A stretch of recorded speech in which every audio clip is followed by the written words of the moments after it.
अस्सलामुअलैकुम दोस्तों, आज हम बात करेंगे फ़ंटर की। फ़ंटर किसे कहते हैं? फ़ंटर बेसिकली वो होता है जो बातें बहुत बड़ी-बड़ी करता है, बहुत बड़े-बड़े दावे करता है, लेकिन जब उन दावों को पूरा करने का टाइम आता है तो फिर वो मैदान से भाग खड़ा होता है, तो उसे फ़ंटर बोलते हैं।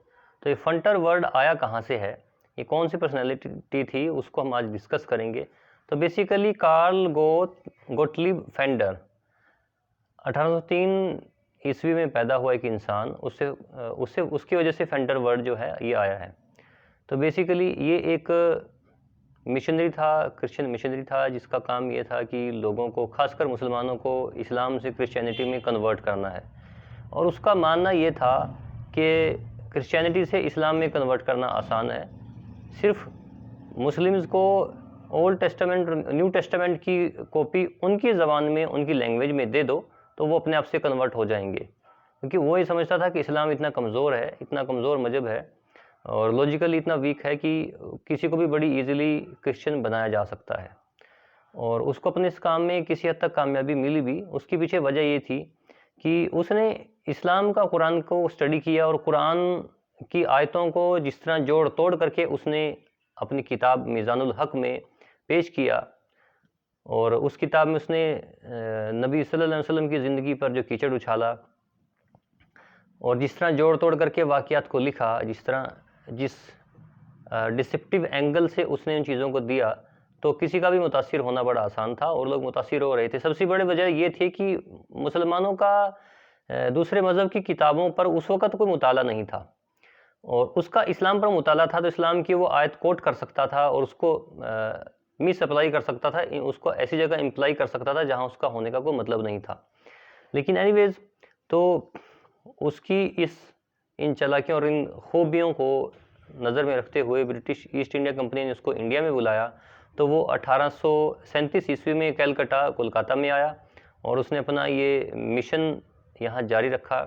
उसके बाद जब वो इंडिया में बढ़ते-बढ़ते, और उसका जवाब आमतौर पर लोगों के पास नहीं था, ना हिंदू विद्वानों के पास था उसकी बातों का जवाब, क्योंकि उसने हिंदुइज्म की भी स्टडी कर रखी थी, तो वो उनमें कमियां गिनवाता था।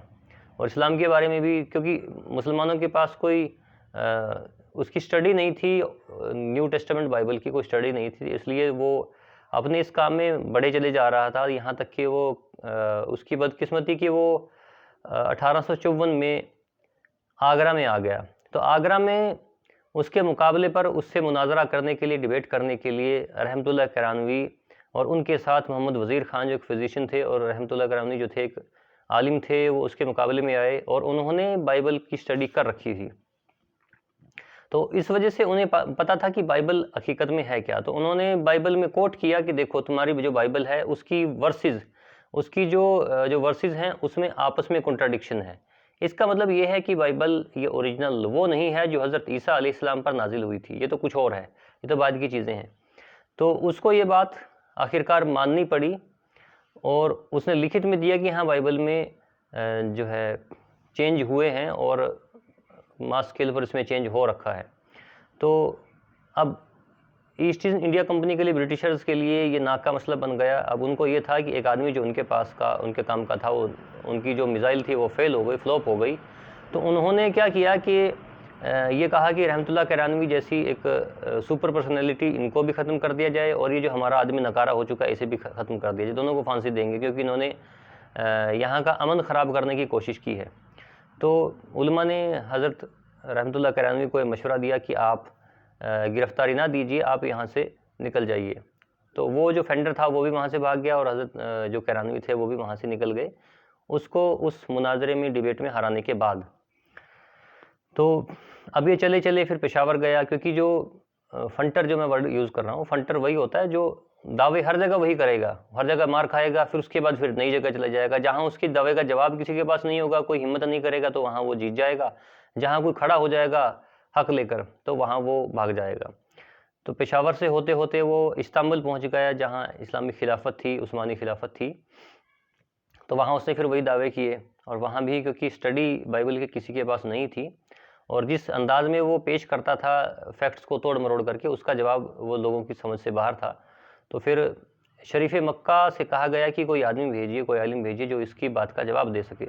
तो रहमतुल्लाह करैनवी ने फिर से कहा कि मैं जानता हूँ वो आदमी कौन है और मैं फिर से उसके मुकाबले में जाता हूँ। तो उसे कहा यह गया कि जो आदमी आपसे मुकाबला करने आएगा उसका नाम अभी आपको नहीं बताया जाएगा, और जब मुकाबला शुरू हो जाएगा उस वक्त आपके सामने आएगा और बीच में से उठ नहीं सकते, जब तक डिबेट ख़त्म नहीं होगी यू कांट लीव।